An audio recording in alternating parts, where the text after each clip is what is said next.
Hello there. I have published several articles about databases and their maintenance in SSDT project on my blog so far.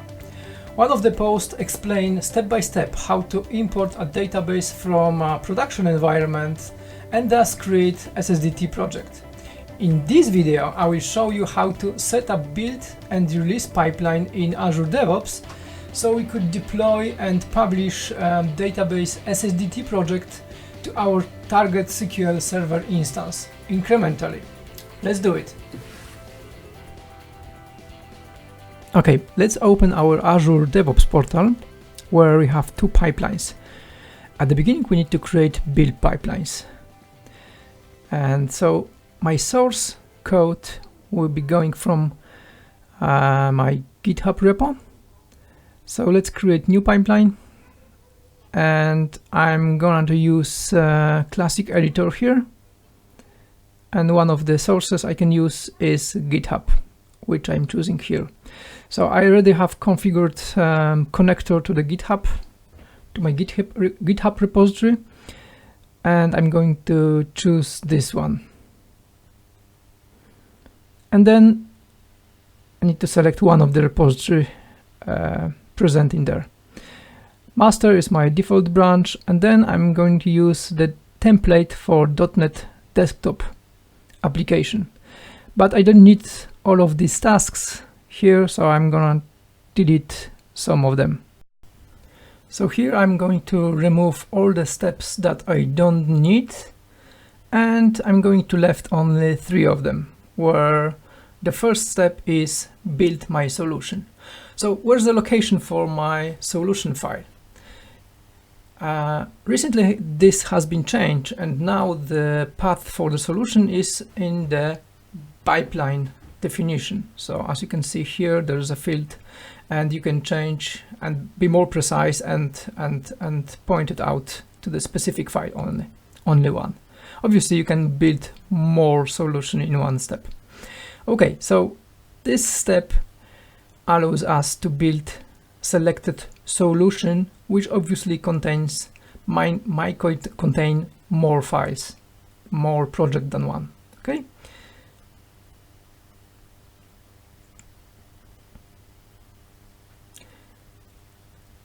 What is our configuration? So by default, there's a configuration.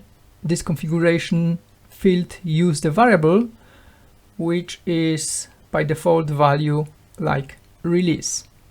Okay, so obviously you can manually replace it, but I'm going to leave that as is. And the similar thing is with build platform. I will show you that later, what kind of values we have for all the variables. Next step, next task is copy files to the specific directory, which is defined as artifact staging directory. So I'm going to copy all the files from my build configuration, which is bin release, and last step is just to publish those files to the drop artifact.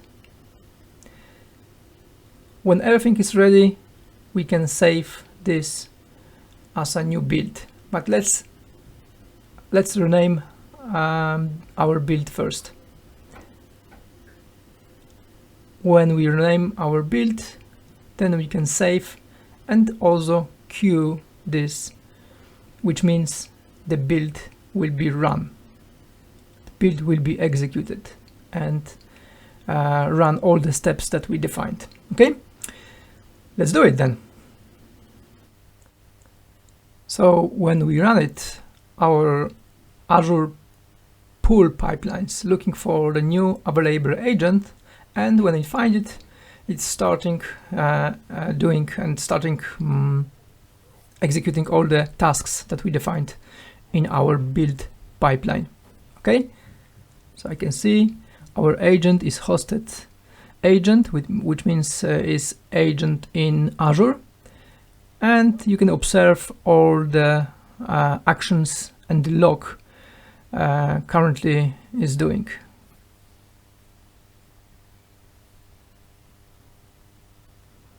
Obviously, you will have access to all these logs, all this text afterwards. Everything is recorded, which is good, because in that way you will be able to find out the potential errors or warnings or whatever that might help you to optimize the process or maybe redefine the process.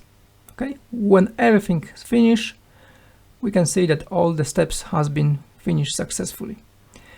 One of the steps, which is copy files to, I would like to show you here, because this is the list of the files that we copying to our artifact, that we'll be able to reuse this file in our future pipeline, which will be release pipeline. As you can see, everything has been finished successfully. Our build is okay and ready to be used. Let's create next pipeline. Let's create our pipeline release, which will be responsible for deploying our database to target server. I'm gonna use the empty job here, because if you try to find out some template, there's no specific template for Azure database. But this is also not a problem. In the future videos, I will show you the other templates that you can use to build and release our DACPAC file. In this video, I will use the empty one.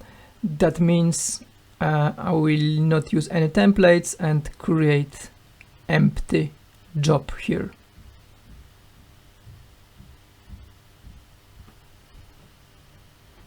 Okay, my first stage, which is environment, will be dev.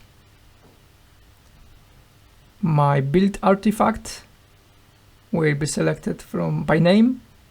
This is the databases build. This is how I call it. And I can choose the specific alias for this. Okay. So my first step for dev environment, I can add new tasks, and here I would like to choose this specific template given by Microsoft. Okay, here you can see we have a bunch of fields that we can rename or fill up. First step will be publish my database.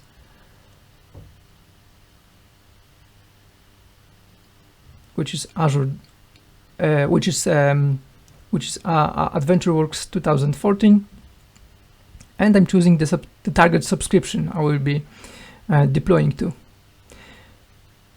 Authentication type, I will leave this as a SQL Server authentication, and here there will be SQL Server name. I'm going to use the variable here. Obviously, it will be not SQL Server login, wrong field. Login must be here. There will be password in the next field. So other step is to choose the database name, which will be deployed, and SQL Server. Let's find out my SQL Server name. I can copy that from my existing one in Azure. Okay, voila. Everything is prepared here. And what the action is? The action is deployed. Deployed type we are going to publish.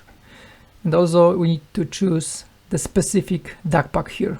I'm going to use the AdventureWorks DACPAC because this is step for specific database. Okay, I don't have any publish profile, or even I have. I don't want to use it. Okay, let's create my variable for server login and server password, because I want to keep them in a safe environment, and password I want to keep as an encrypted value, not being available for extract from Azure DevOps.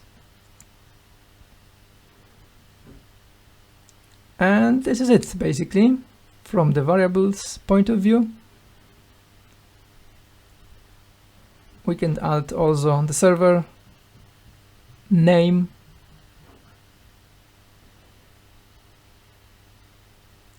and replace my current value in the step. Okay, so depends on scenario, but generally you probably have different login and password per different environment. So I'm replacing the target SQL server here and save it. Okay, let's name it the release pipeline and save to the root folder. Okay, we prepared our first release pipeline with only one step. Okay, let's create the new release then, which do all the action, all the work. I don't have any database here in the SQL server, as you could see. And when I click on this release, this is the first release from this release pipeline, and my agent is now responsible for using the artifact that has been published previously. And now this is the step when the agent will be deploying my database to the target server. So what is going on right now? So agent basically right now has the DACPAC file, which is the built version of database, contains all the objects, and comparing this to the target server, to the target database. But in this case I don't have any database in the target server, which means all the objects will be deployed to the target server, including creation of new database. As you can see, published to database AdventureWorks 2014 on server, all the information excluding passwords you are able to verify here. So my new database is creating because it's not existing in target server, and currently agent comparing the source project to the target database and creating all the objects that not exist in the target database, which in this case are all the objects.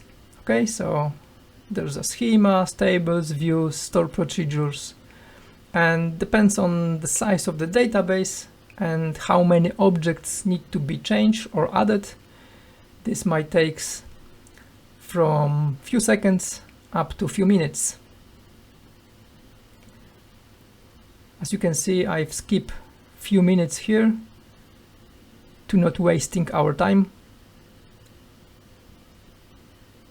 And our new database should be successfully deployed in few seconds. There's many objects in Azure in AdventureWorks database.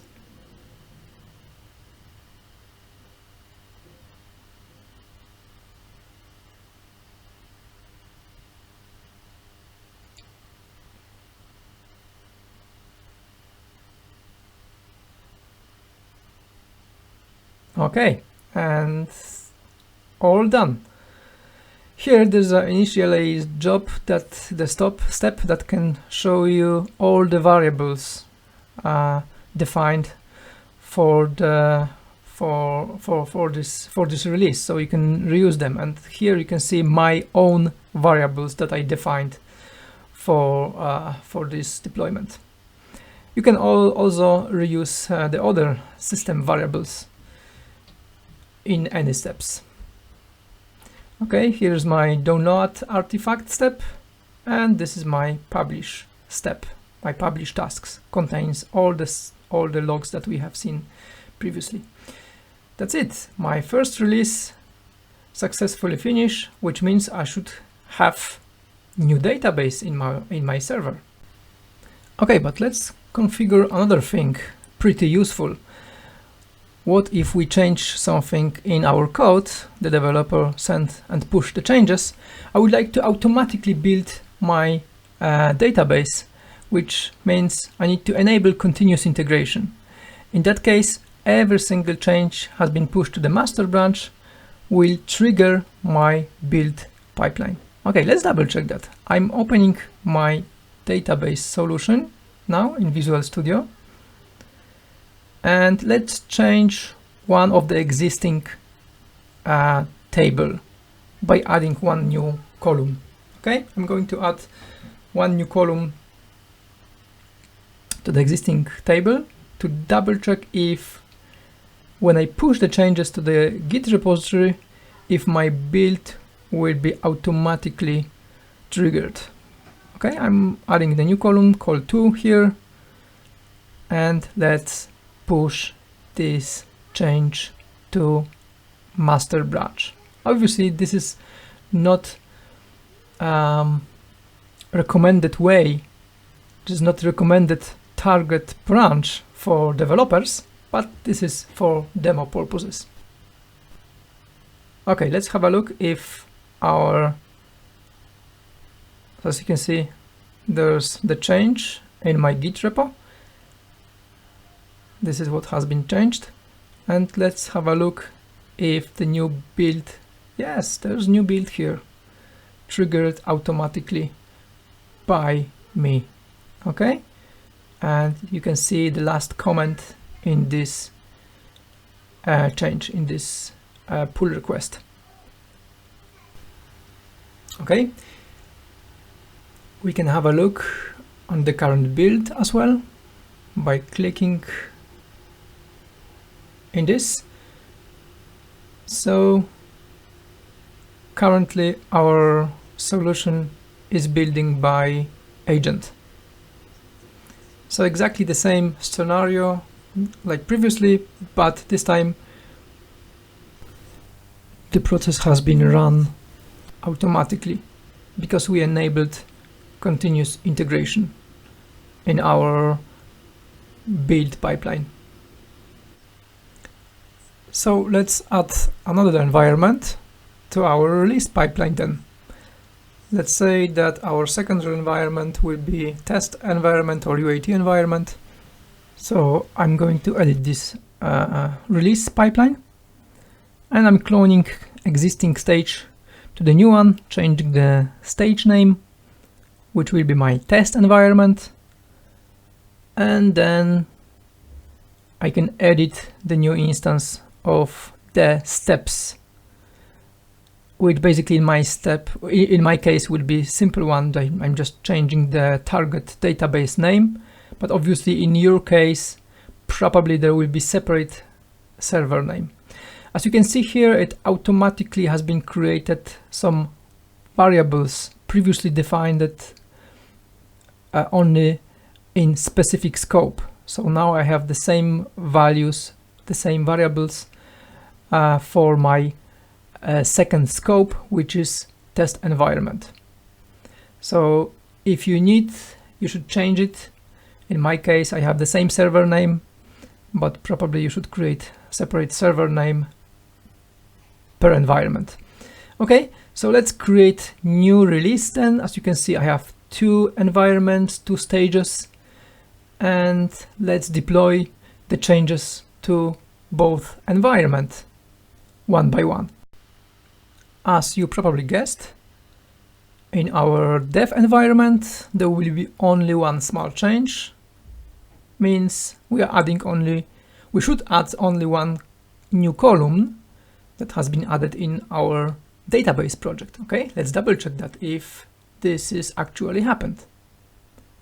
So we are publishing Azure Works, Adventure Works 2014, and as you can see, there was altering table